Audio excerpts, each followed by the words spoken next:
What's going on, everyone? Welcome to another episode of Ron Nick's Rundown. Yes, this is our NBA playoff preview episode, and it's definitely one of the best times of the year. We definitely have Nick here. Nick, how are you feeling? Terrific. You must be after what happened on Tuesday night. Oh, yes. We'll discuss it. All right, we'll get to our guest. First and foremost, you've seen him many times. Chris Inspires You, Mr. Chris Wallace. How are you, sir? I'm blessed. Yeah. Okay. we thought we need. I thought we were gonna get more. And of course, you've heard him in our audio. I guess he is in our audio podcast, but this is video debut with us, and he'll be part of the podcast as well. Mr. Antonio Faison. How are you, sir? Hey, I'm doing well. Thanks for having me. Let's see, all the way in the West Coast. Yes, in Arizona. Correct. Man, oh man. Well, I guess we better not waste much time. Definitely, just talk about how excited you guys are for the playoffs this season. I know, Chris, your boys are not in it, but how excited you are this time of year for the playoffs before we get into it. Man, I tell you, the NBA playoffs are super exciting, particularly the further you go. And the play-in just adds, another layer of excitement to the playoffs. Yeah, the Lakers are not in it this year. But there's still, a massive amount of buildup and excitement because there's a certain amount of pressure on certain players, that we'll talk about later. And, there's just these newbies that are, kind of, coming up now. You got your Grizzlies and Ja Morant, like just kind of coming out of nowhere. And then you got the Suns who are now like a legit title contender. And there's just a lot going on. So I'm excited, man. I'm super excited. Yeah, most definitely. Antonio, same question to you, sir. How you feeling about this upcoming NBA playoffs? I'm excited. If you ask my family, I'll stay in here watching NBA, whether it's preseason, postseason, regular season. So definitely excited. I think we'll get a new champion this year. So I'm excited to see how that unravels. Ultimately, it's going to come down to injuries as it usually does, or sometimes does. So yeah, I'm ready for it. Lots of new faces, new players, young talent. So, yeah, I'm excited. Most definitely. Man, so all right, let's start with the T-Wolves and Clippers. Obviously, the T-Wolves defeat the Clippers 109-104. Karl Anthony Towns didn't have quite a good game. Definitely fouled out in the process. He definitely struggled. But Anthony Edwards and D'Angelo Russell definitely stepped up. And D'Angelo Russell definitely with 30 points. D'Angelo Russell with 29 points. Anthony Edwards with 30 points. But the biggest story of this game was not them. It was after the game when Patrick Beverley celebrated defeating his former team, the Clippers. Told them to what did he tell them, Nick? I don't know. Told him to F off, didn't he? No, tell them to take their ass home. That's what he said in the press conference. He was all over the place. Yes, he was jumping up. Yep, definitely celebrating defeating his former team. Definitely calling out his owner. The Clippers owner, Steve Ballmer. Yes, and as far as I'm concerned, I have no issue with it. I've been laughing at people who've been picking on him, but me, I have no issue with that dude. I mean, you play for moments like that, okay? Especially against your former club. Okay. Former club. Yes, for your former team. Yes. I mean, especially in that franchise, especially what he's been through, I'm assuming, how throughout the year. Nick, what did you take? His career, really much. Yeah. His story getting to the NBA is wild in itself. I mean, I love Pat Bev. I love the energy. Was the celebration a little much? Yeah. But was it warranted? Yeah. You know what I'm saying? I mean, I ain't about it too much. He had to get it off his chest. They weren't going to cut that man a check, and he going to show you, hey, y'all should have cut the check. Now y'all got to figure it out. Good luck playing the next game. But, yeah, I mean, it was hilarious to me. I was like, is this the Mighty Ducks, D2? They just win the Olympics or something. Yeah. I was just like, hey, yo, I was like, there's some crying going on. I was like, confetti. I was like, we are the champions. I like, hey, coach. Anthony Edwards going on. I mean, it's great to be excited. The crowd was excited. I was like, okay, I let it ride, but it was hilarious. There's been a lot of that. There's been a lot of that this season. Their upcoming opponent, the Grizzlies, they've been doing that a lot too. I don't know if you've seen them post game, but you would think they just won after every game pretty much. So, yeah, most definitely. Chris, your thoughts? Man, listen, as Nick just said, Pat Bev's story getting to the league is crazy enough. And then, being essentially dunked. I mean, it wasn't like this was I think the Clippers just kind of dumped him, and they were just like, let's just send him to Minnesota to die. And Minnesota is not a franchise that's used to a lot of success. What have they done the last 15 to 20 years post Kevin Garnett? They've made the playoffs one time, and that was a couple years ago with Jimmy Butler, right? Yeah, 2018 was the last time they made it. Yes, and so. Yeah, and how many people had the Timberwolves actually being, in the playoffs this year? Much less a 7 seed. You know what I'm saying? Who actually is ascending at this time of year, and they actually have players on their squad that are legit NBA borderline stars. And I think you have two guys, Anthony Edwards and Karl Anthony Towns. Like Karl Anthony Towns turned the corner this year. Like he got meaner, he was more aggressive playing. And Anthony Edwards is a stud. I mean, I like Anthony Edwards' game, man. Like he if he keeps working, man, he's gonna be a problem. But again, you have an organization who is not used to winning a lot of games and not used to being in that kind of position. I'm totally okay with Pat Bev's over-the-top celebration. There's nothing wrong with that. Congratulations to the Timberwolves, man. Yeah. But you know what? You mentioned Cat turning the corner. I don't know if he necessarily turned the corner because I feel like his skill set has been the same. However, I think Pat Bev put a battery in his back. To be honest with you, he fueled the team. Like if you look at the team, they don't have the same aura about him. Like obviously, Ant Edwards brought some of that, but you look at Pat Bev, that's him. That's his swagger. That's him injecting energy into the organization. Like that was a great signing for them. Yeah. I mean, again, I don't know that Minnesota thought they were getting this. I think Minnesota, when he got dumped, I think it was sort of a salary dump, so to speak. You know what I'm saying? I don't think Minnesota said, okay, we're going to get a guy that's going to inject life into this team. They probably hoped for that, but I don't think they expected that. Because we looked at Patrick Beverley, and we felt like Patrick Beverley might be on his last legs as an NBA player. Yeah, and I think the Grizzlies thought that too, because if I'm not mistaken, he didn't go straight to Memphis. He didn't go straight to Minnesota. He went to Memphis first. And Memphis was like, "Nah, we're good. We're good." Right. You good, homie. You get over here. Yeah. So you see the dialogue here. Like, this is why Patrick Beverley had the celebration that he had. His former team, teams, who didn't believe in him.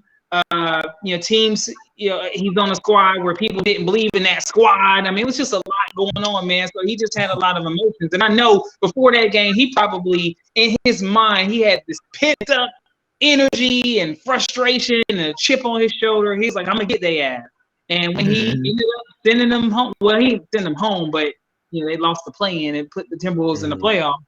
I mean, I can't fault man for just being genuinely excited about playing. Now they're gonna go home this round. They're I mean, gonna be sure to live. You know what I'm saying? But at least they're there, and that's important. Yep, absolutely. Let's talk about this. Didn't he get an extension as well? He signed a 1-year extension. Yes, I think so. Yeah. Yes. Because of what he brings to the table. So, Minnesota believes in him. No, the intangibles. It's not the skill. Like he's not skilled at all. Like he doesn't play deep. He'll get in that head and that's it. God damn menace. Exactly. Yeah. So while we're into this Grizzlies T-Wolves discussion, I think we all agree that we think the Grizzlies are going to win this series. Yeah. I was about to Yeah, no brainer. 5 games. All right. So let's talk about the Grizzlies for a second, about how serious should we take them as a title contender? Do we think these guys are capable of going to the finals? No.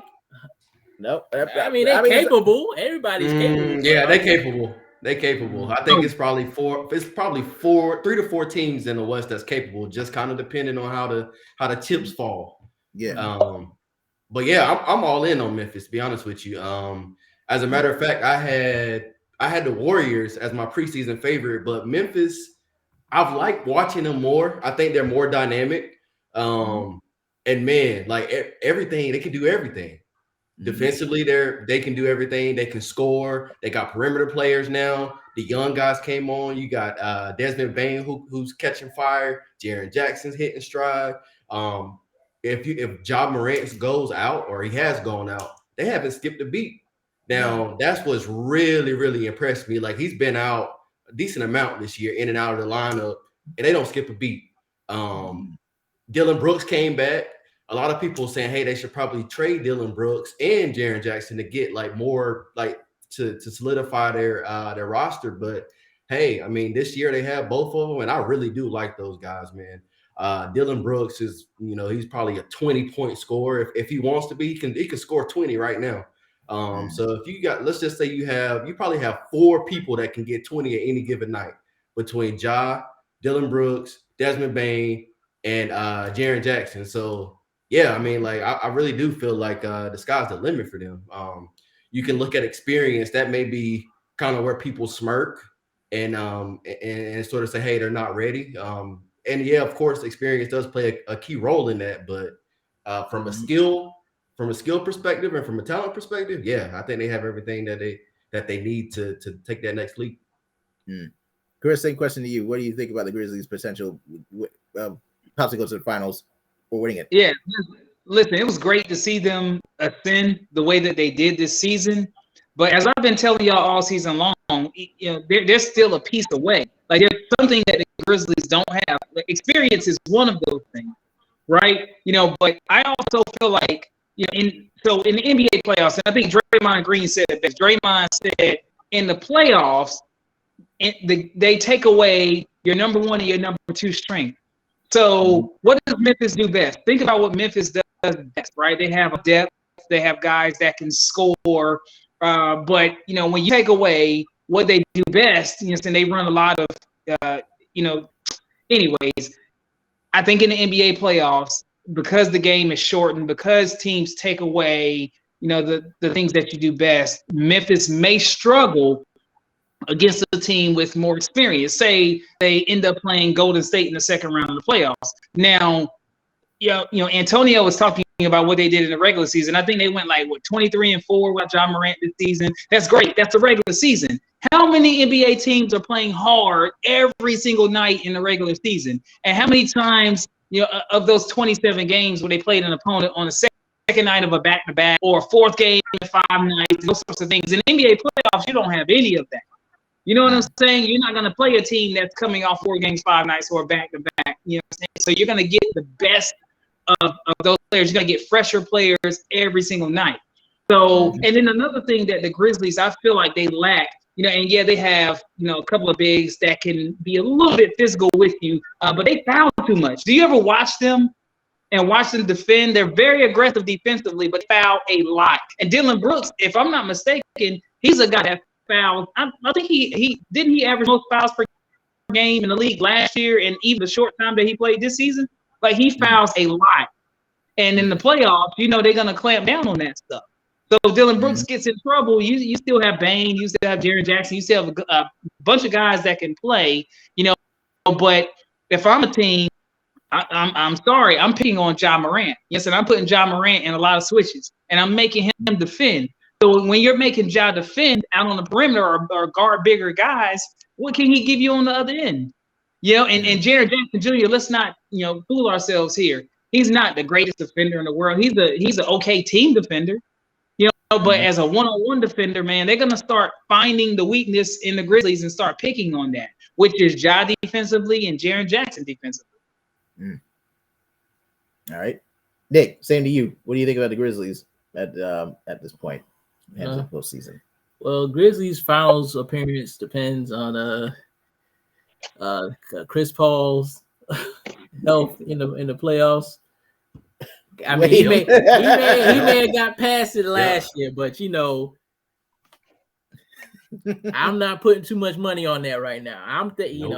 Phoenix is the favorite, but it all depends on Chris Paul. And then 2, how healthy are the Warriors going to be come the second round, because they're going to beat the Timberwolves. Yeah, that's it. I mean, no disrespect. You know what I'm saying? Pat Bev, no disrespect, baby. they cooking you on 5. They're cooking you on 5.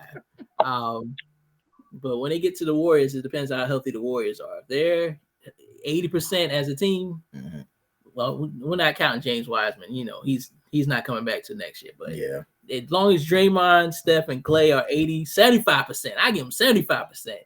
Grizzlies are in trouble. They're going to 6. All right. If you do bet on the Grizzlies to win, however, on DraftKings right now, that is at a plus 1,300. That means you put $100 down. That's $1,300 if they have to win the championship. I didn't. That's just throwing it out there. All right. So let's go ahead and all right, Chris and Antonio, brace yourselves for this next subject. Yes, the Nets beat the Cavs 115 to 108. Yes, heading to the playoffs. Yes, as they did beat the Cavs. And like I said, 115 to 108. Kyrie Irving with 34 points and 12 assists. Durant, 25 points, 11 assists. And yes, they will be playing the Celtics in the first round, which is definitely, I think, a very big, obviously a big series there. And Nick, just go ahead and just spew how you think. What will the Nets have to do to obviously beat the Celtics? So the Celtics, I think, have been on the roll all season. I have to outscore them. that's pretty much what the Nets got to do. They're gonna have to outscore the Celtics. This matchup is gonna be tough. I really wish they had Milwaukee. Wait, what? Yeah. Why would you? Because we were gonna cook them. Y'all really? Yeah. Really? Yeah. Wow. We were gonna cook them. Wow. I'm not saying it was gonna be a short series, but we were gonna cook them. They had it coming. KD had it. Straight up disrespecting the defending champion. Absolutely. Oh my God. Absolutely. Hey, these are all opinions, right? Yes, it is all opinions. Hey, we ain't getting paid yet, but these are opinions. Now, like I said, now the Celtics, like I said, that's a great matchup for the Celtics because Jaylen Brown and Jason Tatum, the Celtics has figured it out. Give them the ball, let them shoot. Everybody else do all the extra shit. Marcus, you know your damn job. Robert Williams, before he got hurt, you know your damn job. Derek White, keep the headband on because we know that hairline gone. No, that's not nice. That's not nice. Okay, back to what I was saying. We're gonna have to outscore them, okay? And I think Steph Curry is gonna be our X factor. Not Andre Jones, but Steph Curry. He's gonna have to carry the third wheel on that scoring load. But it was a no-show in that Cavs game. We need him. It was a no-show. It was a no-show. Jared Allen on the bench can't dress. I know he got money. That ain't his thing, but you still can't dress. And Darius Garland, Kyrie cooked that man easily. He finally just said, "Oh, you had a little mercy. I missed this shot right here," and, and going about their business. I wasn't concerned about them beating Cleveland, and Celtics is going to go to. I'm hoping they get out in 6 because to go to Game 7 is going to be a trouble. So if your boys happen to beat the Celtics in the first round, how far are you guys gonna go ahead and win the NBA title after that? Bombers, championship. Sick of talking about it. All right, we're going to the ship. Okay. We're going to the ship. Yeah, when you buy tickets. When you purchase them tickets from StubHub, you're right. Who we gotta go past? We go past the Celtics, then we got up next. Milwaukee? Yeah, because I think they'll beat the Bulls. I mean, no question. Well, yeah. No question. The Bulls is what they want. That's why they sat everybody down. Man. Too many injuries. Yep. And so you go ahead. What are your thoughts about that series against the Celtics? I don't know which way it's gonna go. Honestly, I enjoy watching Kyrie and KD a lot more. I think the NBA probably wants that as well. It's honestly, like Nick said, I think the formula for them winning is going to be to outscore Boston. Boston has some elite offensive weapons, so I'm not sure how that's going to go, but because I just feel like Boston is deeper, more well-rounded. Honestly, the Nets, they only have maybe 3-4 people that show up on any given night. So if Kyrie decided to have one of his episodes and just not show up for whatever reason, like he might not feel like playing basketball that day. And that's, I mean, that's me throwing shade at Kyrie, but I also respect Kyrie as a player because I think Kyrie's one of the illest to do it. But it's just, I don't know how dependable he is as a player. So that being said, I will say I'm probably gonna take this. I'm gonna take the Celtics in 6. Okay. Yeah. I will put a contingency on that. If Ben Simmons comes back on Game 5 or whenever, if he comes back in this season and makes a meaningful impact, I think Brooklyn's outlook is way different. I think Brooklyn can win if Ben Simmons if he comes back, it comes back in a meaningful way.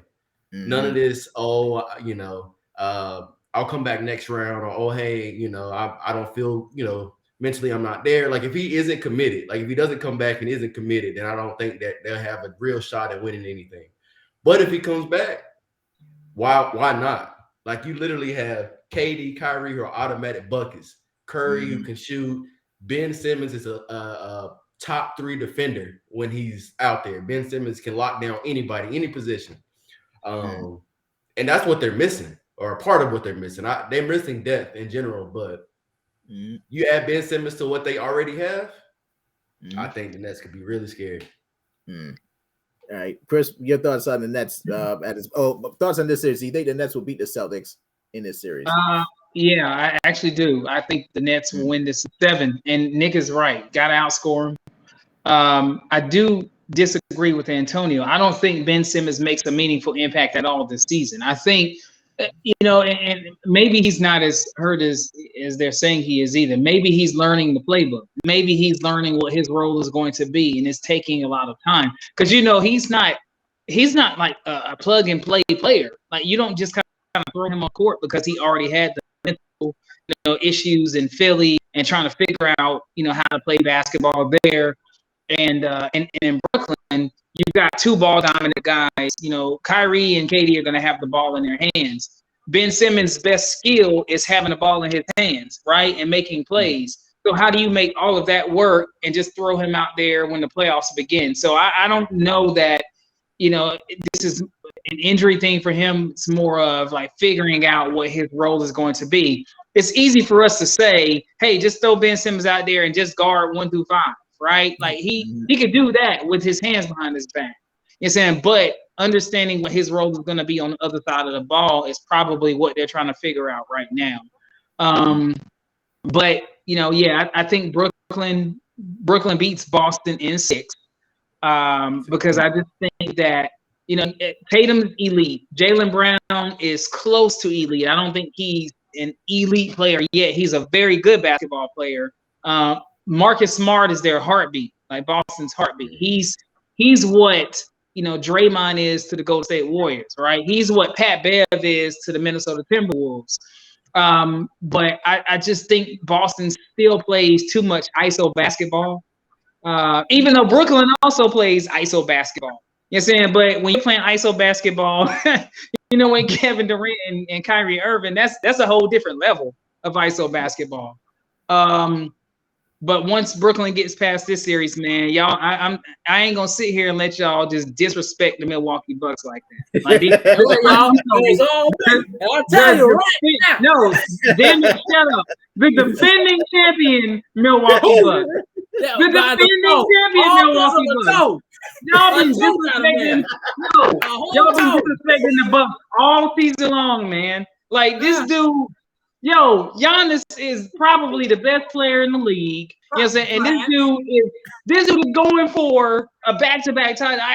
We'll talk about that later. But stop disrespecting the Milwaukee Bucks, the defending champion Milwaukee Bucks. In my opinion. I want to pick the Celtics so bad. Go ahead and pick them. That's what I want. We're going to put on Zaza Pachulia, reliable Zaza Pachulia. That shot. Oh, man. Hey. I want to pick them so bad because they've been playing so well. That Robert Williams injury, though, was definitely was a huge. Oh, it was huge. Yeah, that was huge. No, wait, listen. No, we need a Brooklyn Milwaukee second round series. We do. We do need that. We do need that. Yes. It would have been the first round if they ain't sat their players down. They went running. No. Or how about this? How about Brooklyn stop playing with the regular season and win some games? Hey, wait a minute now. We had our issues, but here we are. We here now. That's all that matters. Yeah. I mean, honestly, I wasn't even that impressed with Brooklyn beating Cleveland. Like, I was impressed with the first half. After that, I was like, this is the same team we saw all season. If that was a better basketball team on the court, they would have won some games. We was up by 55. What it matter? All right, we knew they weren't gonna come back. We were like, oh, here they come. They go ahead and just put a couple more points. Oh my God. Okay. We're gonna move. We'll fight it out. We're gonna move right along. Obviously, injuries that are pretty impactful in this playoffs is definitely Stephen Curry. He says he's optimistic that he'll be back for game 1 against the Nuggets on Saturday, obviously with a foot injury. Luka Doncic, strained calf. Those are tricky, and we already know without Luka Doncic, I don't think there's no way the Mavs are gonna move on from this series, in my opinion. But Stephen Curry, I think they'll be on track, and I think the Warriors will be fine, and they'll beat the Nuggets by 5 or 6 games. I think it won't be that long of a series, to be honest. As far as the Mavs and Jazz are concerned, without Luka, yeah, no, they're not going to beat them without Luka. And the Jazz, I might pick the Jazz to win it anyway. They win that series anyway. I don't trust the Jazz. I don't trust. Oh, yeah. Nope. Ain't gonna do it. Ain't gonna do it. No, man. Not in the first round. Let's hear it. I ain't trusting the Jazz not one bit. I trust in this series. I trust in this series. Oh wait, hold on. Go ahead. I'm waiting. They got it. Okay, yeah. I was gonna say, I mean, like, Donovan Mitchell is a phenomenal player. But I just feel like they're not consistent. And we've seen this many, many times. Like in the regular season, they can win the regular season, top 2 regular season. When it comes to the playoffs, they'll have maybe one good round and then they just flame out. It never fails. Mike Conley will go MIA, get hurt, whatever. Like he's honestly like, I hate to make the comparison, but a lesser Chris Paul as far as what happens. Like in the most pivotal moments, he's going to get hurt, guaranteed. He's going to get hurt or he won't be available or a no-show or something. Just think about those Memphis teams back in the day. Like Mike Conley was elite player, can do everything, elite defensively, great playmaker. But yeah, I definitely don't trust the Jazz. They lost, didn't they lose a shooter? They lost a shooter during the season. So yeah, I like Jordan Clarkson. I like a lot of the pieces. But yeah, I just don't trust the Jazz. So as far as the Mavs, Jazz, I mean, yeah, whatever. Like without Luka, the Mavs they're built around Luka. So I mean, they're not. Yeah, they don't stand a chance without Luka. But yeah. As far as we're gonna talk about the Steph Curry impact. As I said before, I had the Warriors preseason. I think they still could if Draymond is back and fully in it. If Steph comes back 75, 80%, Clay can be Clay. Like Clay is not going to be 100%. I don't know if we're ever going to see that Clay again, to be honest with you. But with Jordan Poole and Kuminga and Gary Payton, like all these guys, they have so many plug and play pieces. They figured it out. Kerr's got them rocking and rolling. As long as Draymond is back, as long as Draymond is there, anything can happen. I mean, Curry can't miss substantial time. Like he can't miss 3-4 games. I thought I saw he was on track to play game 1. But if he misses a game, okay. Misses 2 games, fine. But if Draymond and Curry are there, the Warriors literally they could beat anyone in the league. I think they just have everything covered. And Draymond he's so elite from an IQ perspective, as far as like just obviously putting the battery in his team's back. Making sure everyone's in the right place, both offensively and defensively. That's where people they look at the box score. Draymond might have 2 points or no points, but that doesn't tell the story. That really does not tell the story when it comes to Draymond. It means so much to that team. That was Joe Ingles who tore his ACL, but then he was traded to the Blazers, if I remember. Send him on. That's what I remember. Yeah, that's when he was traded. All right, Chris. Same question for you about Stephen Curry with this, but because we it looks like he will definitely be back for Saturday's game against the Nuggets, and obviously Luka Doncic. He's expected to miss game 1, but we just don't know exactly when Luka will be back in this series at all, if he will even show up at all. during this with the string cap. I'm gonna start with Luka because this one is the easiest one for me. It's like no Luka, no nothing. Like they're not winning a game in that series because, as Antonio said, they are totally built around Luka Doncic. And I think I'm gonna just go out on a limb here and say that I don't think Luka will play in this first round series because the calf strain. Remember, a couple years ago there was a guy named Kevin Durant who had a calf strain. He came back and he played in the finals when he wasn't supposed to. And I'll never forget Jalen Rose came on TV and he was like, I saw the Kevin Durant workout. It is good. He shouldn't play. And everybody was like kind of slamming Jalen Rose. He goes out in the finals, tears his Achilles, pops his Achilles. And so these calf strains, as you said, are tricky injuries. And I think they have that Kevin Durant injury to look at and say, I don't know if it's worth risking Luka's future to try and win a playoff series, this year. Just give it another year. But we'll see what happens with that. As far as Steph, again, I was high on the Warriors as well. I still am. I really truly believe even without Steph, the Warriors can beat the Nuggets over a 7-game series because of Jordan Poole. I think Jordan Poole is so good now offensively that he's okay. So don't get this twisted. He is not Steph Curry. No one is Steph Curry, right? You know what I'm saying? But Jordan Poole's ability to get buckets, his ability to move, his ability to make plays keeps Golden State good enough. And if you look at the last 2 or 3 weeks of the season of Klay Thompson, we're not going to see 37 points in a quarter Klay, or 60 points and 11 dribbles Klay. But Klay, I think the last 10 games of the season, didn't he average 30 a game? And then he ended the season with 3 straight games where he scored 30 or more for the first time in his career. It's never happened. He was getting buckets. And I was like, this is, and you could tell in his shot, his confidence is back, his timing is back.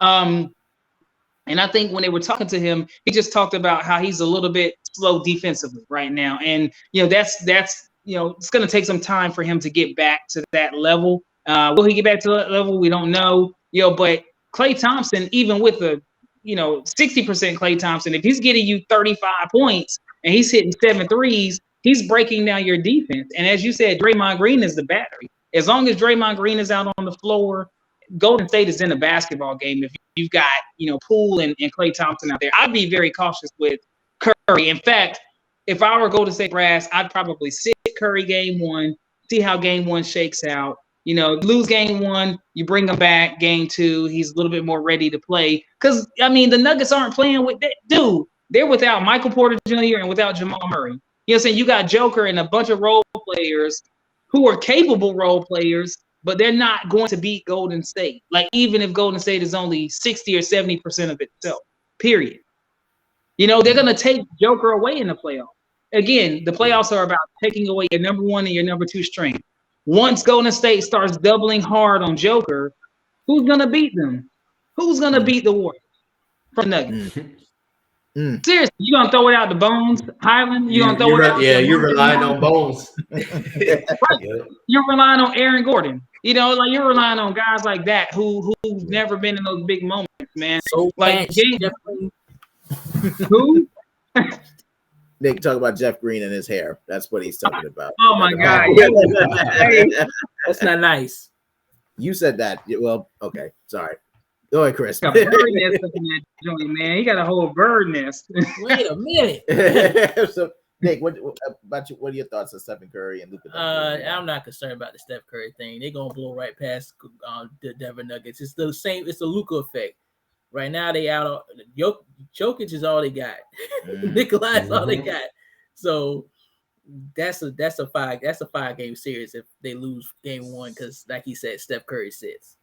But that's a wrap, and the Mavs are a wrap too. I was gonna leave it there. Luka, he's not coming back. Me personally, he's not coming back. It ain't worth the risk. He's the guy, the franchise player. So Utah's gonna get a Milwaukee series. Skate on by. Yep. All right. Okay. Yep. We'll leave it at that. Disrespectful, man. So why'd you stop me when I said the Jazz? I thought the Jazz would beat the Mavs. Was it something? No, because I'm like, why are we even asking this question? Okay. We know what's going to happen. Don't disrespect. All right. Unless Donovan and Rudy get hurt at the same time. Okay. You know, I just want to make sure. I was just wondering. All right. Now let's go back to who will be the 8 seeds here. Who wants to go? Obviously, the Hawks will be at Cleveland at 7:30 p.m. Friday, and the Pelicans will be at the Clippers at 10 p.m. on TNT. Obviously, the Hawks destroying the Hornets was definitely no surprise there. But that's no surprise. And the Pelicans, as far as the Clippers are concerned, Paul George, I thought played well against the T-Wolves, but the biggest story out of that game is not the Pelicans moving on. It's Zion Williamson and his practicing his little 360 dunk, and either heartbroken about it, pissed off. When I look at it on TV today, I'm just like, whatever, he's just dunking, but we know he's not going to play. But I don't think he's going to get that emotionally attached. I need Zion just to come home, right? You know you want to come to the Garden. Make it happen. Force your way there. Come on. I think he was just trying to save face because people were frowning at him not ever being in the arena or even being in New Orleans. They said he was in like Oregon or like somewhere else. So he just wanted to go to save face for like the future for when he does ask for that trade. He'll have some suitors. Right. Exactly. Chris, you want to say anything about Zion before I ask who will win these games on Friday? Man, just trade him already. Damn, man. Like that shit is frustrating, man. No, for real, it's super frustrating. I'm like, man, what the fuck, man? Like, dude, get on the basketball court, play basketball, or just go ahead and demand your trade now. Like, gee. Right. Yeah, he on that James Harden regimen. Put on this extra weight. Right. And just do everything or do as little as possible.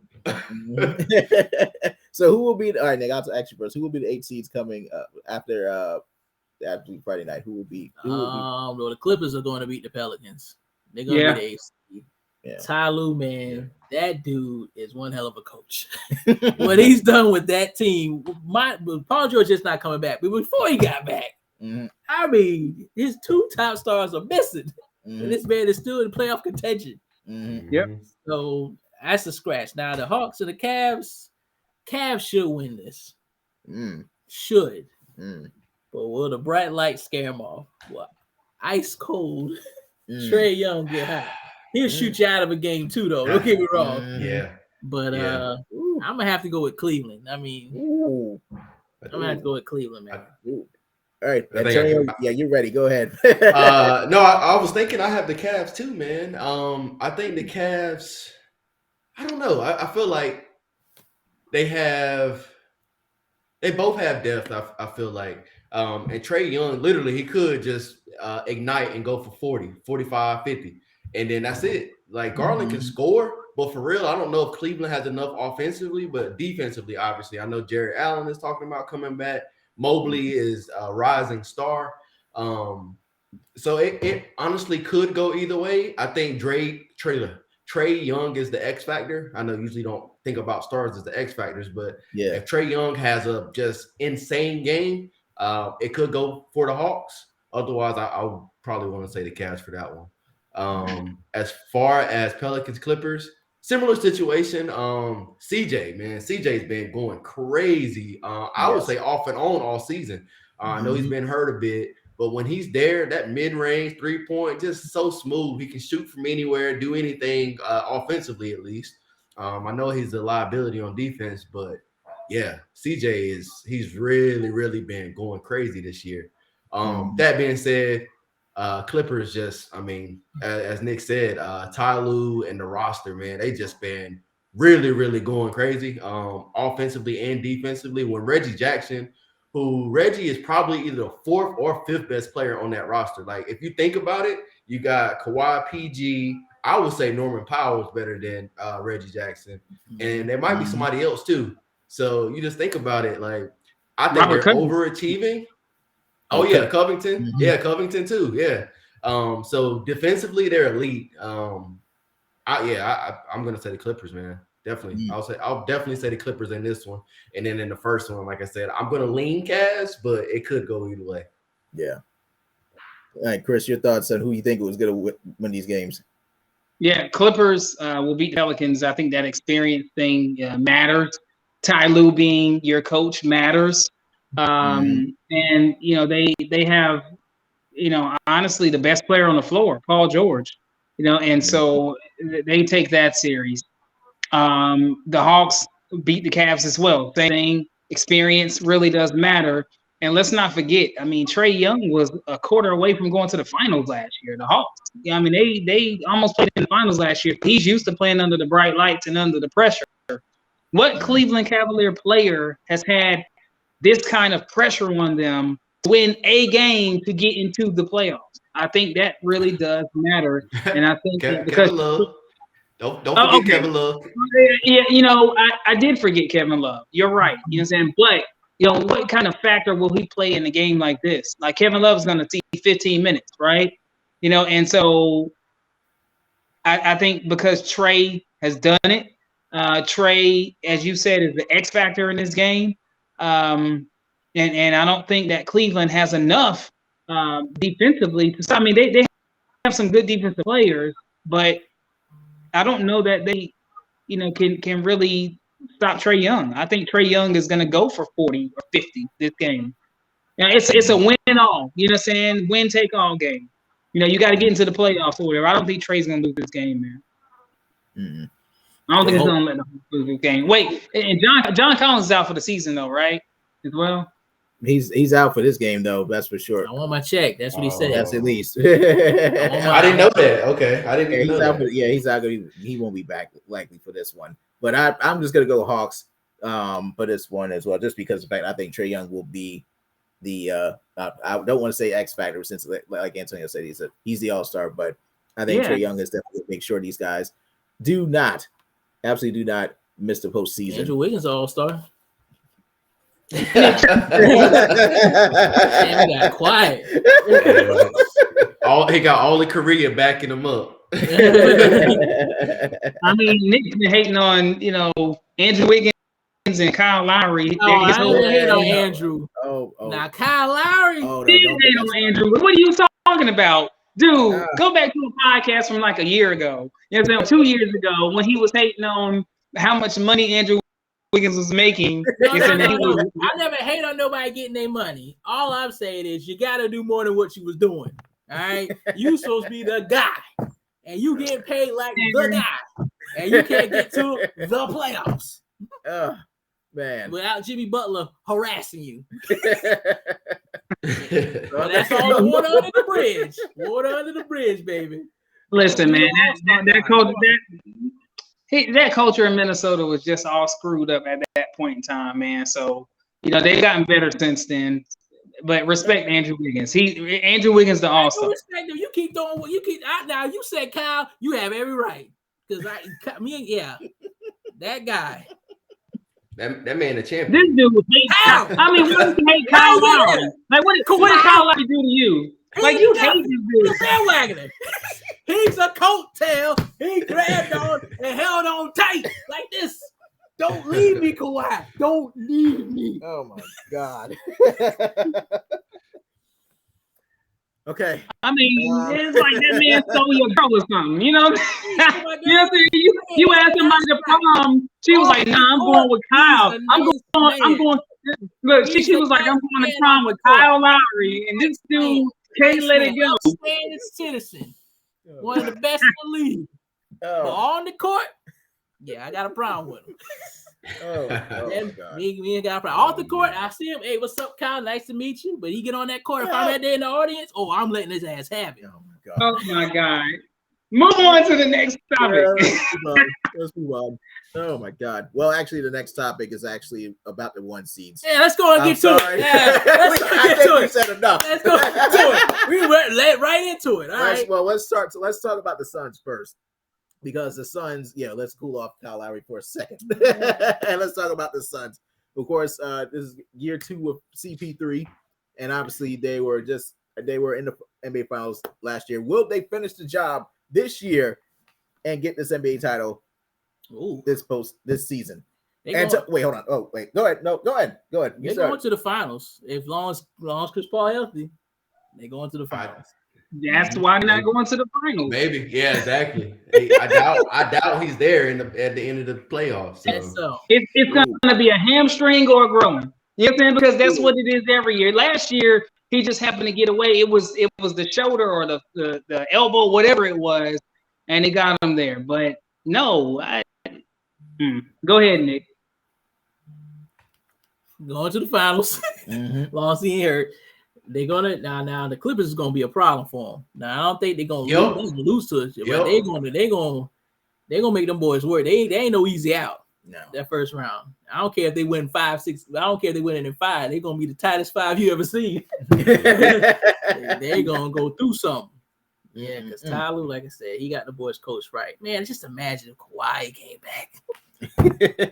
Oh man, who? I'll leave that now. That's a cat I don't trust anymore. Now we want to talk about the Heat. Yeah, that's an easy cook. Whoever they get, Cleveland, Atlanta, they whooping them. Well, let's talk about the Heat, far as like how far they go, far as the playoffs though. Far as I was trying to mention, as far as the Heat, I know when we talk about favorites, people mention the Nets, people can mention the Bucks, but I don't hear about the Heat enough.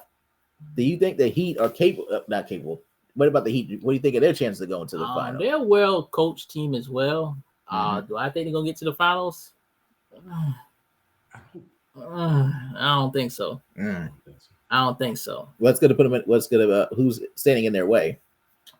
The Nets, the Bucks. If the Bucks happen to be my Nets, I just don't see them getting there. All due respect, they got the talent in the team. They got I just don't see it.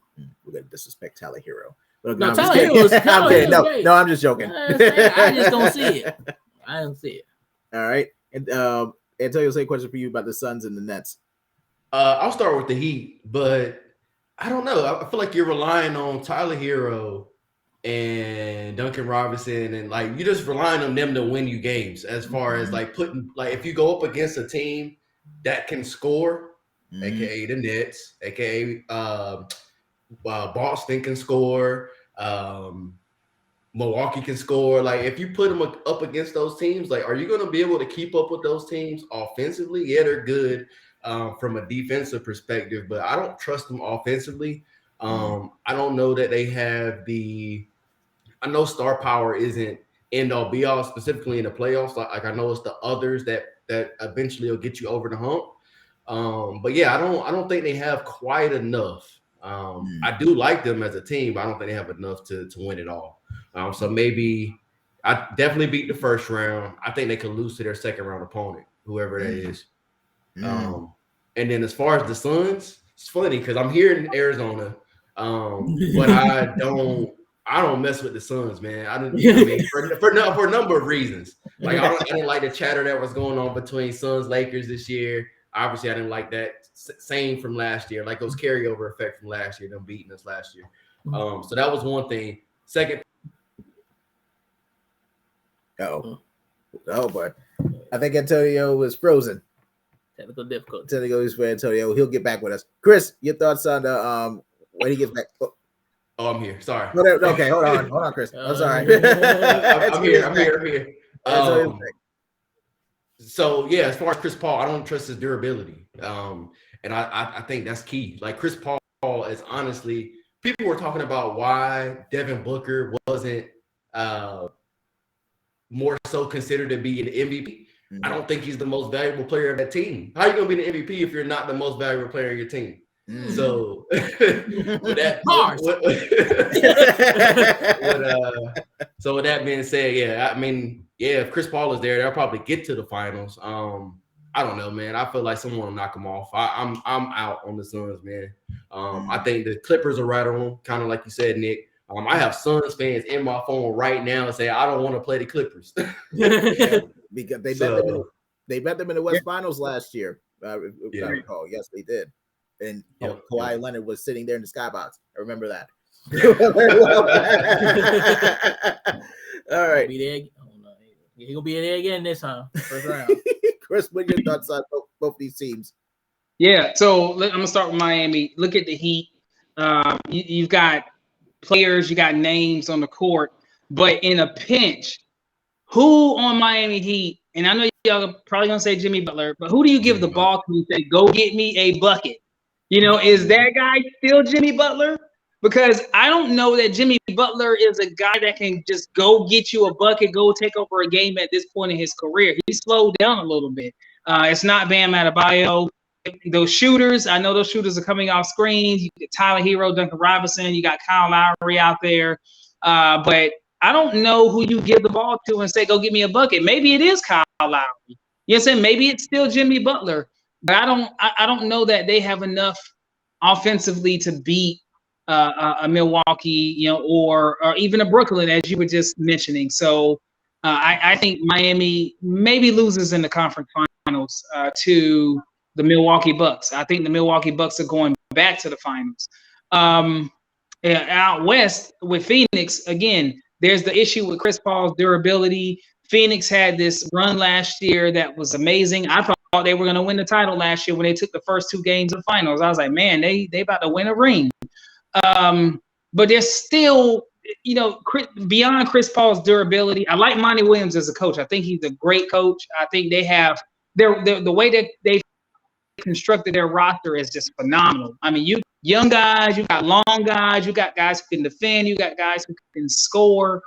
But I think that Phoenix still has a weakness, and it's when you start, you know, as I mentioned early in the podcast, when you start taking away what a team does best, which means when Devin Booker is you know, isoing, you know, he's doing his isolation, you start doubling him. You already saw what happened in the little game. He hated that, right?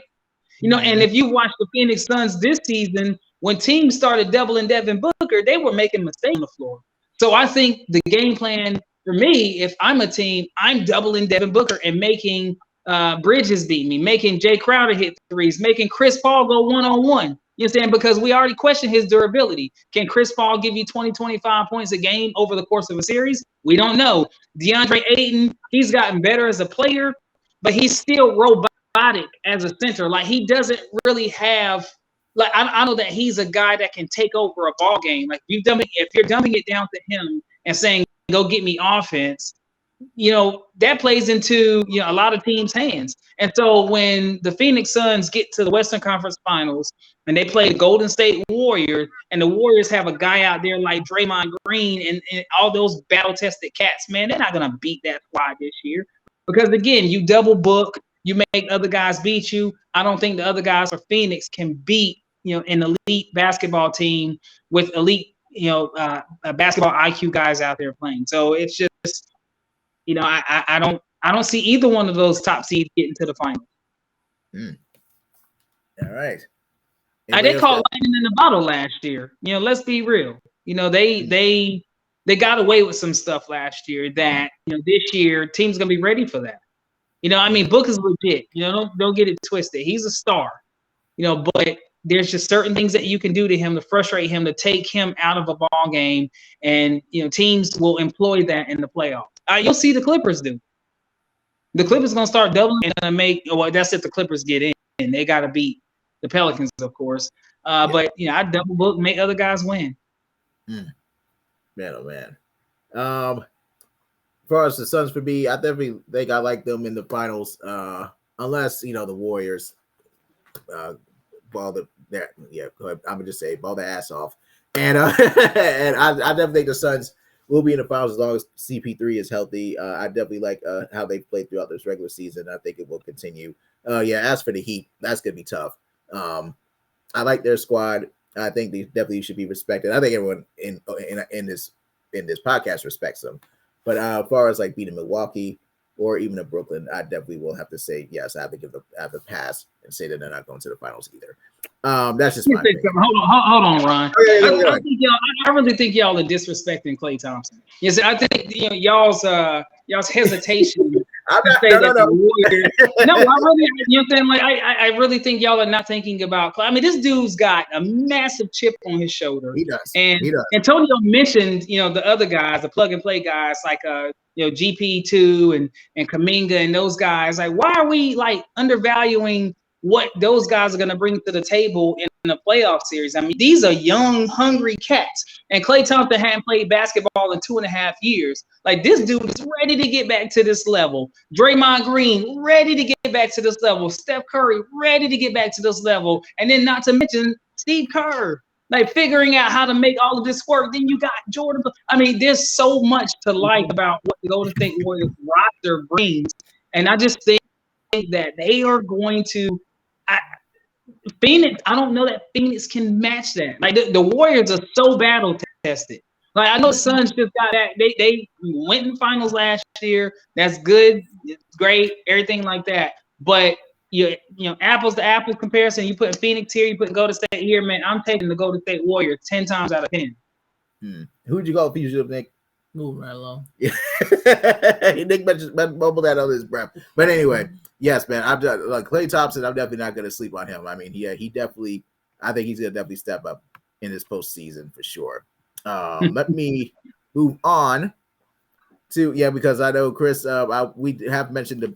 Let's go. Let's go because this is going to be a short conversation. Let's go. Well, we're just going to talk about. We're not necessarily going to talk about these series. We're just talking about the Bucks' impact. Bucks in 4. Antonio. Yeah, Bucks at 4, Bucks at 5. If something crazy happens, Yeah, Mr. Wallace. Yeah, Bucks at 4.5. Well, let me talk about the Bucks. What do you think of the chances of the Bucks repeating as the NBA champs this season? I know. I'm taking this. They are going back to the finals.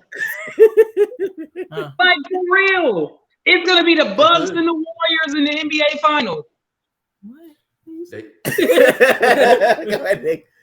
For everything you've mentioned already, Chris. Yes.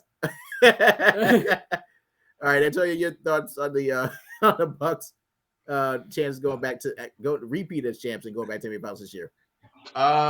They could. I would honestly probably go with Brooklyn this year.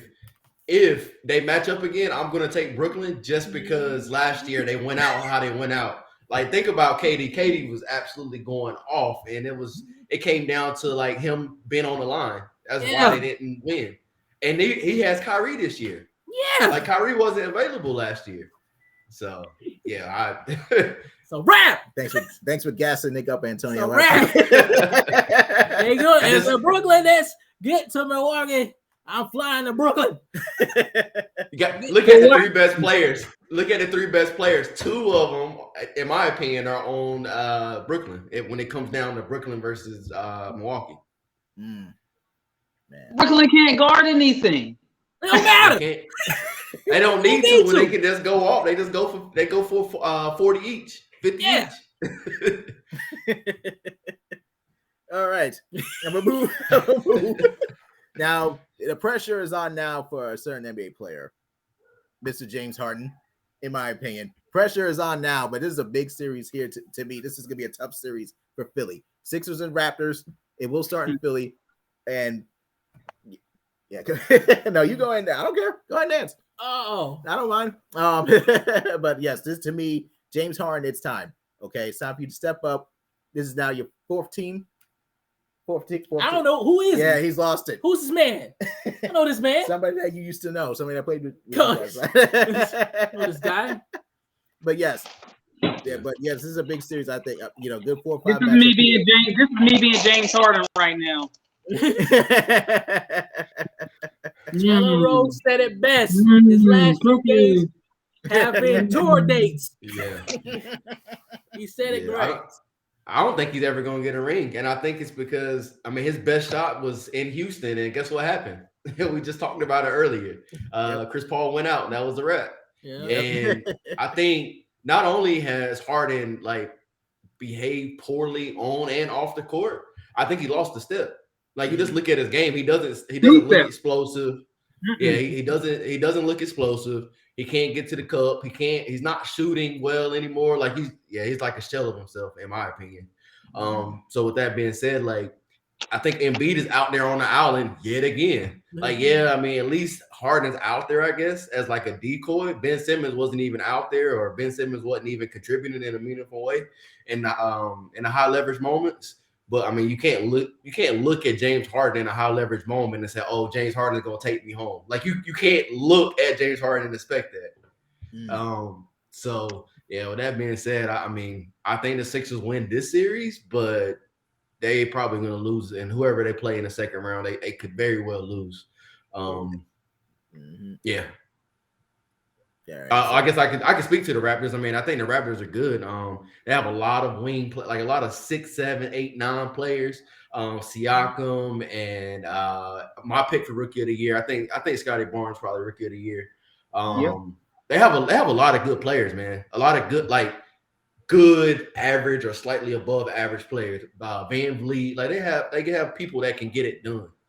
They put their hard hat on and go to work, but as far as like actually making noise, like upsetting the Sixers and going far, I don't think anyone expects the Raptors to do that. I think Tybalt, isn't he out? Yeah, he won't be. Games. He won't be able to play in Toronto, no, because he's not vaccinated. Yep. And I think those are the games that the Raptors gonna win. So if the Raptors mess around and steal a game in Philly, who knows? Who knows? But yeah, I'm definitely picking the Sixers. Probably in 6. In 6. All right, Chris, your thoughts on this series?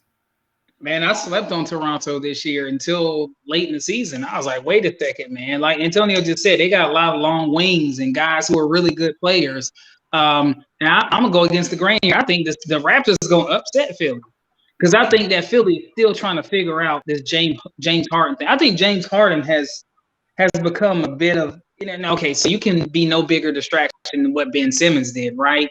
But I think Harden and Philly has disrupted whatever chemistry they had because they're trying to figure out how he can play basketball and be effective having lost a step.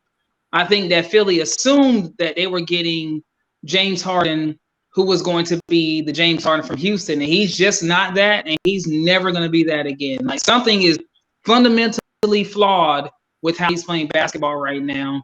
And I just think that Toronto is going to take advantage of it. They're going to pick on him. Like they're going to ask him to defend, during that series, which is something that we know that he loves to do.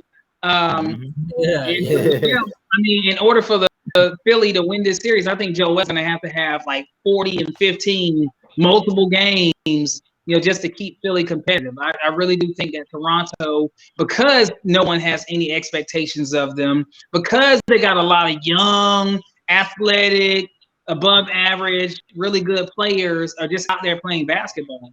And that's the scariest team to play to me. Because all the pressure is on the Sixers. The Raptors have zero pressure on them, like none. No expectations, no pressure. Just go play basketball. So Toronto in 6. I'm only picking the Raptors just because I just want some chaos in Philly once it's over. I want to see how their fans react. Man, that's what they're gonna do when they see James Harden and destroy Doc Rivers again. They're gonna try to do both. I bet they run into James Harden at like Burger King. He'll be at a club. That's what he'll be.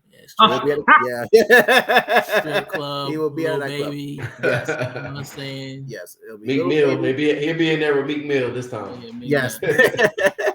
Nick, your thoughts? Who you think's gonna win this series? I think the Sixers will win in 6. I think Joel is gonna be enough to carry them into the next round, but second round ain't gonna look too pretty. So right now we're watching James Harden go from a superstar to now an all-star. I don't know how long he's gonna hold that all-star level caliber play after this year. He's slumping pretty bad at the wrong time. But he got what he was looking for. He happy now, ain't he? You happy now? Huh? You got was he an all-star this year? Yeah, he got voted in or whatever. Or KD, was he truly an all-star this year? We didn't need him. KD didn't need him on his team. That lets you know there. I think that was that out of spite though. I don't recall that. Okay, because he was the last pick. I don't recall that being spite. But he got what he was looking for. He was the last pick. He happy now? Him and Daryl. He happy. So look, James Harden needs to show the hell up. I'm on that Stephen A right now. He needs to show the hell up. This is what you asked for. You got it. Now you got to be Nightwing, Robin, whoever, and step up and get this thing done for the Sixers. All right, we got a few more topics. It's like at least 3 more, and we'll be through with this episode. But it's now time to make our picks. Who will win the NBA title? Nick, I'm gonna start with you. Oh God, well I think I know who you're leaning towards, but what's gonna be the finals matchup this year? And Brooklyn, and I don't give a damn who else. Brooklyn. You're not gonna pick a West team at all. What does it matter? Unless they get to the Warriors, then I might be a little shook. They get the Warriors, I'd be a little shook. Everybody else, okay, I ain't too concerned. All right. Yeah, we outshoot the Suns, huh? Mm-hmm. Who else? We got Utah. They're not gonna make it. No, they're not going. No, I think it's gonna be either Suns, Warriors, and my dark horse is the Grizzlies. If we get the Grizzlies, we'll beat the Grizzlies. We'll cook them. Well, it's gonna be a drawn out series, but we'll cook them. Yeah, that'll be a drawn out series. You're right. Because we'll when I think about it, the only person I worry about is the Warriors. You know, then I'd be concerned. I'm like, hey, wait a minute now, Ben, what the hell going on? You good? I need you to show up because they shooting threes. Everybody, Poole, Steph, Clay, goddamn Peyton too. I need you to get out there and do something. Yeah. Antonio, next for you, who's gonna win every title? Let's see. I think we're gonna get Warriors and Bucks in the finals. And I'm gonna go Warriors. I'll stick with my preseason pick. As long as, like I said, as long as Draymond is there, and as long as Steph are there, and like at least about 70-80%, yeah, I think that'll be fine. I don't see them losing. I don't think Memphis will do it. I don't think Phoenix will do it. So yeah, Warriors coming out the West I would say for sure. The East is a crapshoot, man. It depends, man. Like I said, if Kyrie and KD decide to go nuclear, anything can happen, man. To be honest with you, but from what I've seen and how bad they've struggled defensively, man, probably Milwaukee coming out the East. I don't think Milwaukee is going to repeat. So yeah, I'll go with the Warriors. All right, Chris. Well, I just gave y'all my pick a few minutes ago. I just told y'all Milwaukee and Golden State were going to the finals. And I've been, telling you guys to stop disrespecting the defending champion Milwaukee Bucks, who I think are going to become the back-to-back champion this year.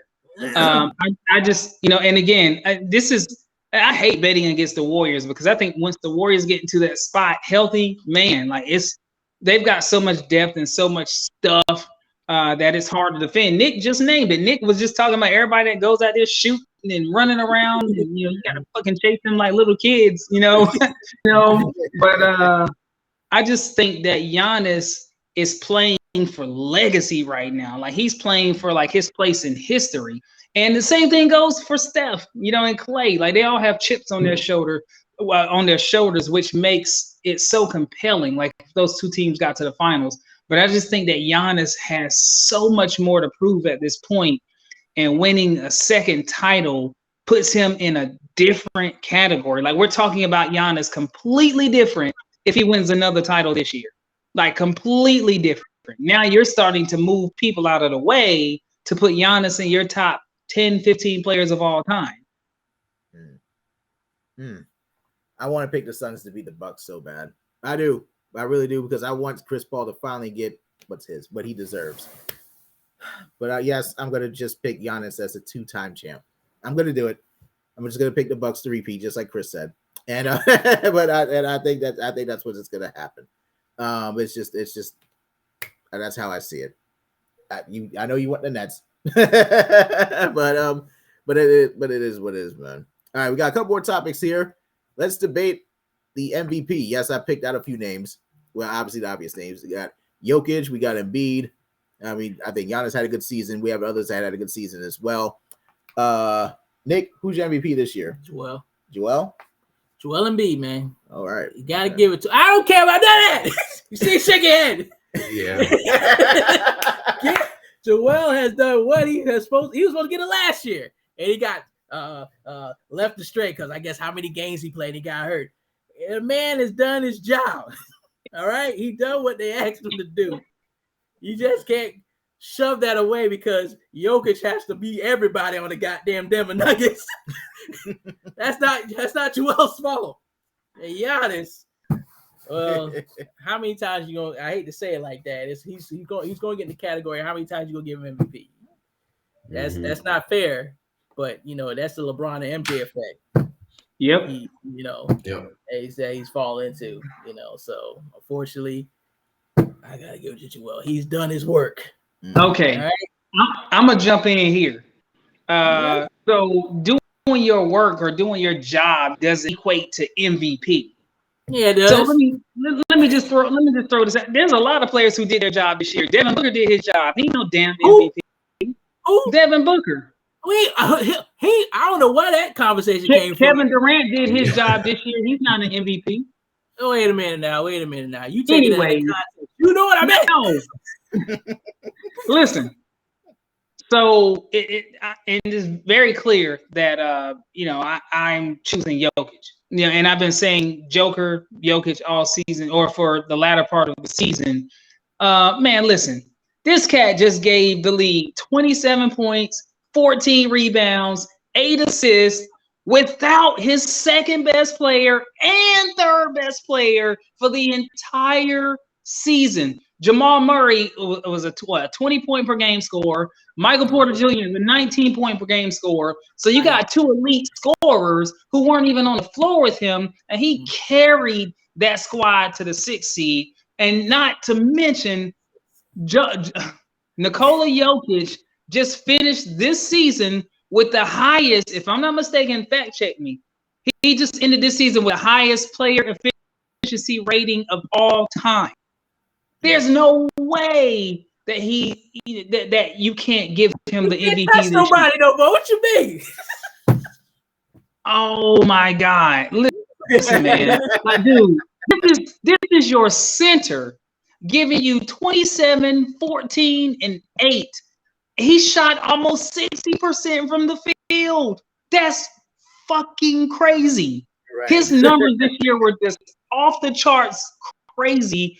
And like I said, he literally said, "Get on my back," and carried that squad. And I think Philly and Denver had almost the same record.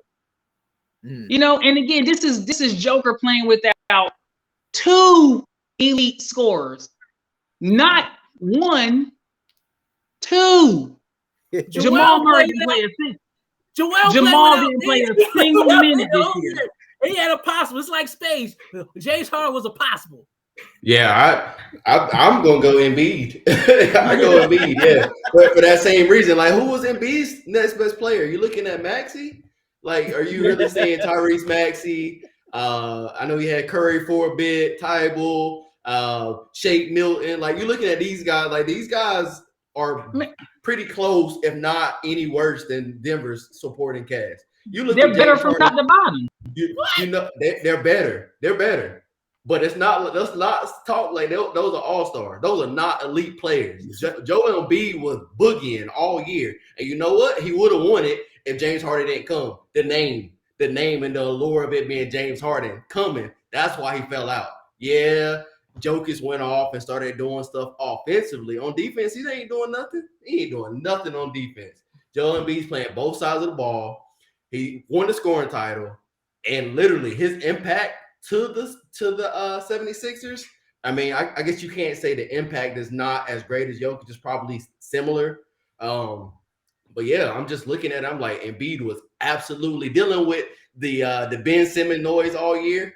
Jokic didn't have that toxicity. You know firsthand, me and you know firsthand what toxicity and media and noise, what kind of impact that has on the team. Embiid put his hard hat on, went in, did his 30 and 15 or whatever stats he was putting up. Like, he didn't let that get to him. 30 and 15. Yeah, well, he went off though. He got 30 and what? 30 and 10, 30 and 11. He didn't even name Tobias Harris, who's getting overpaid. These 3 guys right here, you know what I'm saying, that are up here for MVP could all we can make a compelling case for each one of them. You know what I'm saying? Because to be real, like Nick just said, Giannis is kind of getting into that category where every single year he could win MVP. You know what I'm saying? Because he's getting better every single year, which is still crazy that he's still getting better. And he's already, to me, the best player in the league. But I don't know that there's ever been a player in league history who's had the highest player efficiency rating and didn't win MVP. I mean, has there been that? Yes, and again, if you end the season Bron, with the highest, I'm sure Bron used to always be at the top, and he didn't win it, but what, 4 times? 4 times, yes. So I'm gonna throw that part out. So I'm minus sure. Bron and Jordan. Sure. Let's eliminate Bron and Jordan from this conversation. Okay. You know what I'm saying? But, again, if you're measuring, you're right. Okay. So there was a toxic culture around Philly for a certain degree this year because of the Ben Simmons stuff, right? And you got to play through that and the Philly market and all that. And you just look at the roster from top to bottom. Like if you swap out, you give the Sixers, like keep Joel Embiid and give them all of the players on the Denver Nuggets, right? And you keep Jokic and Denver, give him all the Philly's players. Denver is still a better team than Philly is. They really are. Like Jokic will make those guys even better. Even Tobias? You don't think so? No. Definitely not Tobias. Tobias, he committed robbery. That man committed robbery. Wait. But wasn't Tobias like an all-star last year or a borderline all-star? He was knocking on the door one year, but that's about it. That was last year. Now everybody's trying to trash him. I ain't trashing the man, but you can't go ghost making that kind of money. All right, you know what? If they can't figure out who the MVP is between Joel Embiid and Nikola Jokic, just go ahead and give it to Giannis. All right, end of discussion. Okay. I mean, hey, these are the 3 candidates. Any of the other names that were thrown out, like you shut them down real quick. It literally has to come these 3. Yeah. Well, I'll say despite Jokic having 2,000 points, 1,000 rebounds, and 500 assist season, the first player to do that in NBA history, by the way. History. Yes. Ain't nobody can touch nobody. But I'm gonna go Embiid anyway, just because of the fact that I think Embiid has really put in that work this year. Well, both of them have. It's gonna be a very close MVP race. It's gonna come down between those 2, and it'll be very close. But I'm just gonna give the slight edge to Embiid. But that's no disrespect to Jokic because Jokic is ball. I don't need a Steve Nash. Man, it's because they feel sorry for him for him not getting it last year. That's what that is. I don't need a Steve Nash. We're sorry award. Okay, Kobe, that's how Kobe got his, unfortunately, because he should have been it at least 3 times. Yeah. And now on to our last topic. That honestly, brace yourselves, people, because I don't know how long this last topic is going to go. We probably going to save this for a part 2. Not long. No? Okay. Last topic. The team that didn't make the playoffs. The team that didn't even make it to the play-in tournament. Yes, it's time. The Lakers. Yes, eliminated from playoff contention. Lakers eliminated from playoff contention. LeBron James. No NBA playoffs with LeBron James for the second time in 4 seasons. Yes, Anthony Davis and Russ missing the playoffs as well. Let's not forget that. And let's not forget Frank Vogel was fired. That man got hosed. 3 seasons with the Lakers. Yes. And yes, first season got the Lakers an NBA title. I don't care if it was the bubble. It was an NBA championship. It was playing that many amount of games in that bubble for that amount of time. To me, are we really going to call that? We're not going to go there. Let's talk about this season. I guess we have to start with Chris. Chris, what went wrong with this Lakers this season? Who do you really blame for this year, and what needs to be fixed? Obviously Russell was a terrible fit from jump, and everybody said it. I mean, my God. I mean, that was the elephant in the room. Russell Westbrook, what kind of player is he going to be in LA? And I remember when they acquired him, I was like, what the fuck? So basically you get a ball dominant player to go with another guy who's a ball dominant guy in LeBron, and Russell Westbrook has not yet learned that you've got to be able to adjust and adapt, to the new way that the game is played. And this is the same thing that happened with Melo, when Melo had to learn that, I'm no longer a 1 or a 2. Like, I've got to be able to accept a role. And Russell didn't do that this year. And he's such a narcissist. I mean, you would listen to his interviews and hear him talking, you'd be like, dude, you don't have any clue who you are at this point in your career. And it was just bad all around. Like, people look at his numbers. Oh, he averaged 18, 7, and 7. He didn't have a bad year. Well, yeah, he did. Like, he really drove that team into the ground. And that team quit on Frank Vogel. And you knew that Vogel was going to be the fall guy. But yeah, I blame the acquisition of Russ as being the primary reason for the downfall of the Lakers this year. Not to mention, Anthony Davis can't stay on the court. Like, it's time to trade Anthony Davis. Like, Anthony Davis got to go. Like, this offseason, you trade him because his value continues to plummet. Like, nobody's going to want Anthony Davis after this next season. I don't care what kind of season he puts up. People are not going to be able to trust him. And you can look at Anthony Davis and tell that he does not take care of his body. You can look at the way he plays basketball and say that this guy doesn't, he's not moving as well as he used to. He's not as fluid as he used to be. Like, I went back and YouTube some videos of him in New Orleans, and I was like, that's not the same player at all. And Davis ain't even 30 years old yet. So, there's a lot that went wrong with the Lakers this season. I think the roster was too old. LeBron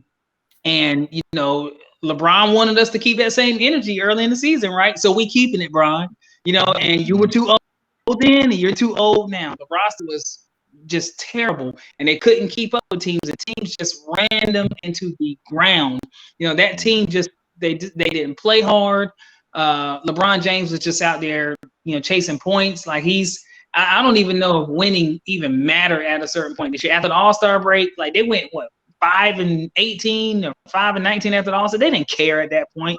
He was like, you know what? I got Kareem in my sights now. Let me go ahead and just score some points, man, and try to chase this man and win the scoring title. And I do think that he was also trying to win the scoring title this year, but he realized, you know what? I think Joel's going to do this year. Let me just go ahead and sit down for the rest of the season. But yeah, problem A is Russell Westbrook. Problem B is Anthony Davis's health. Problem C is, providing LeBron James such input into, the player acquisitions and that sort of thing, because I truly do feel that the acquisition of Buddy Hield, would have worked so much better, for LA this year than getting Russell Westbrook. All right. Until we know how much you like LeBron, definitely let's talk about. Right, he's not a Laker fan; he's a LeBron fan. We're not doing this. We're not doing this today. But I will say that the Russ acquisition, man, absolutely. Like, I don't see how you look at the Lakers season and say, hey, Russ wasn't the biggest issue here. I like Russ as a player. I don't like him on my team because I just feel like the roster was so poorly put together. Like, if you look at the roster at the beginning of the season, there were 3 players that were like young, and THT was so inconsistent early. Kendrick Nunn didn't see the court not one time this year. Like, that pissed me off. Like, he just committed robbery this year as far as that contract goes. So he didn't play. And then as the season progressed, just look at the amount of players we just pulling off the waiver wire, just like pulling players that retire, people that can't get jobs, people that's being waived. I'm like, what are you doing? 40-something lineups, starting lineups, no continuity. Like, I've sat and listened to every player's exit interview. Wayne Ellington was just saying, like, he looked at the roster. I think he felt the way about, like, just, he said he didn't like the energy that was surrounding the team. Stanley Johnson said a similar thing. He was like, you look at the roster and you look at Anthony Davis and LeBron, you can't say these guys are better than Anthony Davis and LeBron. But, like, the energy wasn't there. He was saying off the court, they would hang out, do whatever. Like, off the court, it was fine. But on the court, they had no continuity, no cohesion. And it showed, man. Like, they were awful on the court. And right before All-Star, Anthony Davis got hurt for, the second time during the season. And I think the team packed it in then. Bron went back home to Cleveland, did his thing in the All-Star game, hit the game winner shot, all of that. And I think when he came back, he was like, oh, so this is what I'm coming back to. And I think I really do. I think they packed it in. I think his goal was really to win that scoring title. But then he had his injuries and stuff like that. So that kept him out. But bro, you seen his ankle touch the floor. But that's neither here nor there. I seen it. I seen his ankle hit the floor. But yeah, man, I think it came down to the poor roster construction. I really do. I think we probably should have got DeMar DeRozan. I know you mentioned Buddy Hield. I don't know about Buddy Hield, and I know you're not high on DeRozan, but I've seen what DeRozan did this year, and I think DeRozan would have been a better acquisition than Russ. Like, he might not have been the best acquisition, but he would have been better than Russ on the team. So yeah, it's just, I mean, moving forward next year, kind of like you said, like I think I think Bron, I don't know how much input AD had, but I think that Rob has to do his job. Rob and everybody in the front office, you literally have to do your job. Like, you have to do your job and put the best roster out there you can. You know what LeBron needs to be to excel. He gave up on defense. Like, I saw the whole team quit on defense. They never played defense. Not only were they not capable, but like eventually they brought in some defenders. Like, they brought in Stanley and Gabriel and some of these other guys. So they had a few players. THT had length. They had some players that could play defensively, but they chose not to. A lot of that came down to effort. A whole lot of that came down to effort. Some of it came from ability, but a whole lot came from effort. Most of it came from effort. And yeah, it's like moving forward. Yeah, Rob has to sit down. I don't know who has to be moved. If it's AD, if it's Russ and AD, like, I don't know what the moves are gonna be. That's gonna happen. Next year, I would like to see Bron back, Monk back. I like Monk. I mean, I don't know, Chris, if you're on the Monk bandwagon, but I like him offensively. I think he makes some boneheaded plays, but he was in Charlotte, for goodness sake. I feel like he wasn't in the environment to grow and to learn. I think he can come back and make a positive impact. So definitely those two. I did like Melo. Melo won us so many games this year, man. I know we didn't win a lot of games, but Melo won so many games for us this year. Right. I like Reeves. I know Reeves is coming back because he's on his deal, so I like Reeves.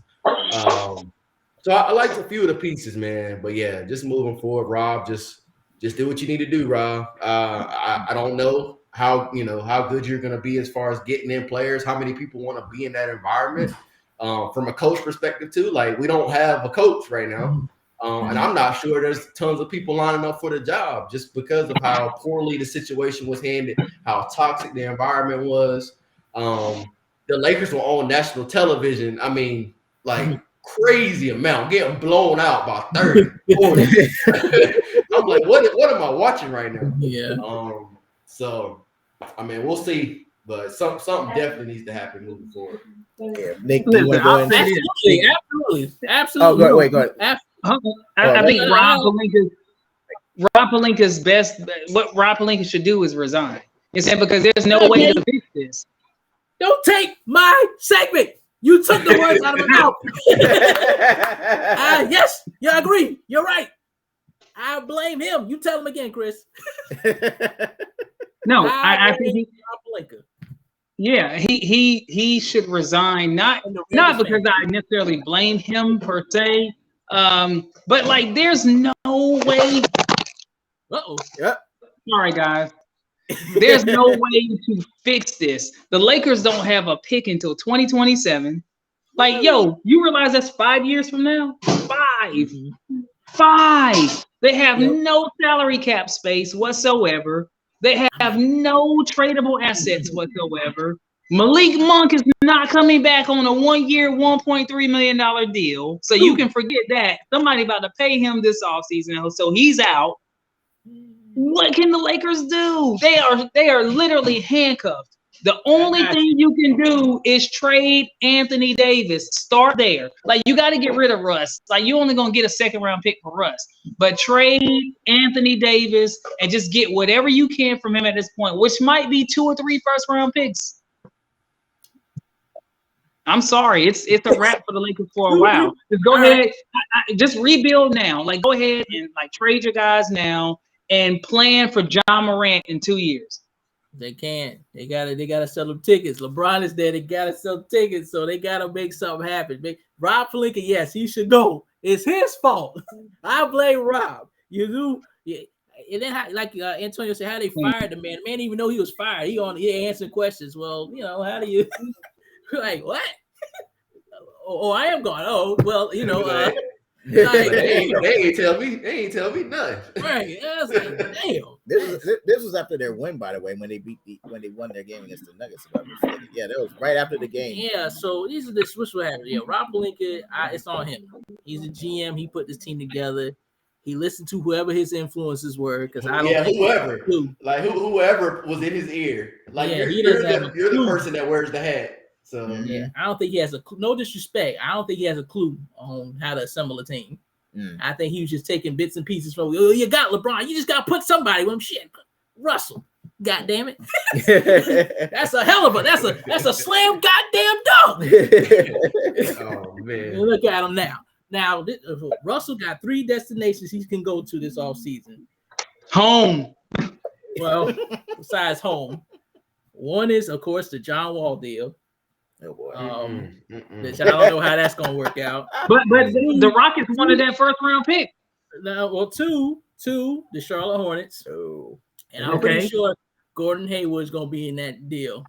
Yeah, because they're offsetting the contracts, and they can sign Miles Bridges, and either Russ can stay, or they're gonna, waive him out, 3 years or whatever, pay him 15 or whatever they do to get him off the books. And then 3, if the Pacers feel nice. Oh my God. I really like that one. That's the one I want to happen, man. They got to get rid of Malcolm Brogdon, because Tyrese Halliburton is just that guy. There's no need to keep Malcolm no more. And they are in the rebuilding stage. And Buddy Hield, I don't see him being there long either. So that's an easy cash swap. The contracts match. Lakers get what they need. Pacers get to start their rebuild and clean the books. Yeah, no, I like Malcolm Brogdon. And that would be the slam dunk deal that the Lakers need.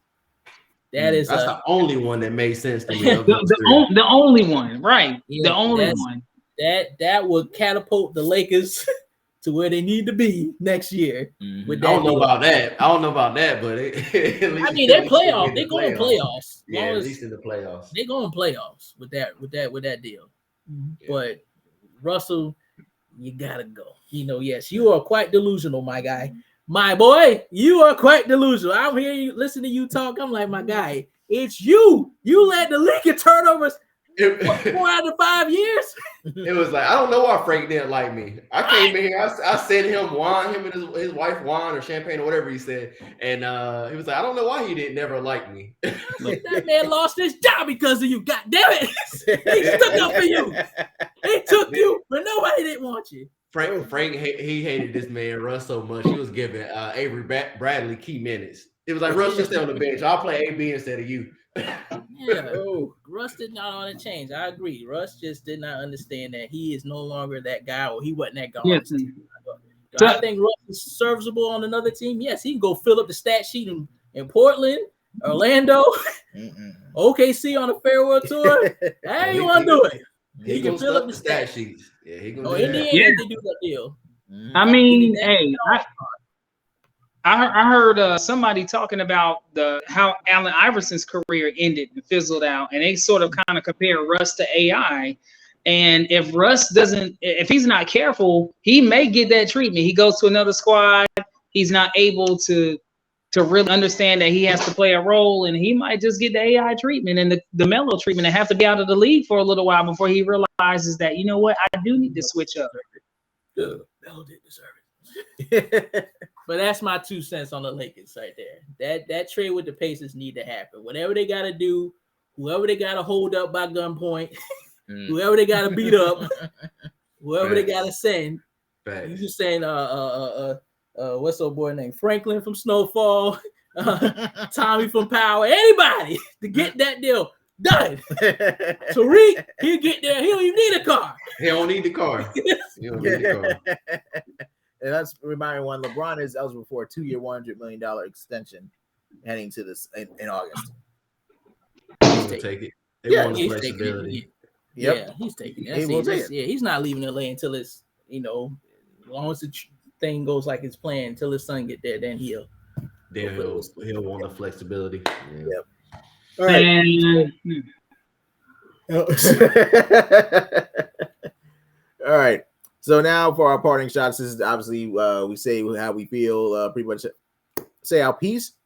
Pretty much before this podcast ends. Pretty much anyway, anything you guys want to get off your chest. Obviously, nothing offensive or nothing like that. It is rumored, all allegations, not truths. Okay. So, that ASAP Rocky fumbled the bag. Oh, I seen that. What are you doing? I don't know if I believe that, but what are you doing? You don't cheat on Riri if it's true. It's just allegations, so these are nobody confirmed this. But I'm just saying, if it's true, Will Smith has been forgiven. He has been forgiven. Yesterday's news. This is new news. You fumbled the bag ASAP. You had it right. All you had to do was just do you. Yeah. Endorsements was rolling in. Yeah. Bitch, man. Cheat on Riri, man. I'm telling you, if I was in this position, if that really happened, if I was in this position, and that woman would have approached me, get your goddamn hands off of me. Don't touch me. I'm Riri. That girl tried to assault me. Yeah. Now, oh my God. That's all I got. Okay. Antonio, you're next. Go ahead. I don't have nothing quite as elaborate as Nick. Yeah. I don't think I have anything. Just looking to add to my sneaker collection, man. Man, sir. Oh man, just trying to keep up with the latest heat. That's it. Got a newborn on the way, so just trying to. Hold on, everybody clap. Thank you. Yeah. So just getting ready for that. Got about a month before that happens. So yeah. Mm-hmm. All right, Dope. Chris. Yeah, man, I got something to say. Pollen is the damn devil, man. Got us walking around here sneezing and coughing and rubbing our eyes like we've been smoking, man. Like, what the hell? Shoot. But find something that you enjoy doing and do it as much as you can for as long as you can, and maybe then you'll find your purpose in life. There you go. Thanks. All right. Union 2's dropping tomorrow, 11 o'clock. Yes, sir. Be ready. There will be bloodshed on Twitter. For me, definitely want to say that I went to my first MLS game up in Charlotte. Charlotte FC taking on Atlanta United. I will say this, man. Charlotte is definitely happy to have a soccer team. I went to that environment. They are happy to have a soccer team in that community. The fans enjoy it. They definitely love it. And I went out there against a regional rival. And like I said, man, MLS, I think it has a great chance to have a great soccer market. And I think it's definitely growing big time. So definitely congrats to Charlotte FC on their win against Atlanta United this past weekend. And I was there. It was a great trip, man. And like I said, the fans were great. And I just love the environment, man. And, I like going to Charlotte, visiting there from time to time. So it was perfect for me. There are other things on my mind. Congrats, I guess, Derek Carr for his extension as well. Hey, he got his bag. Devontae gonna make him a legend. Yeah, Devontae is though. Okay. Your boy. Y'all boy. Y'all boy. Y'all's boy. We'll be here all night for that. Hey, we might be getting DK Metcalf. Hopefully, if we smart. Julio. We got Sammy Watkins. Watkins and Julio. We got Sammy Watkins right now. Julio can chill, man. Julio can go back to Atlanta. We don't want Julio now. Sammy stays hurt too, so that much is true. But he's younger, so we'll take a flyer on him. Mm-hmm. Man, but yeah, man, fellas, this was fun, man. I definitely enjoyed doing this NBA playoffs preview. All of you, definitely all of you. Congrats. Listen to me. Thank you all for watching Ron Nick's Rundown. Thank you all for listening to me. Thank you, Antonio and Chris, for joining us in this great episode. I know all of you definitely please enjoy the NBA playoffs. And I forgot the USFL is coming up this weekend, but we don't know who's gonna. I don't know how long they're gonna stay. But whatever. Thank you all for watching Ron Nick's Rundown. Can't wait for you all to watch us or listen to us next time.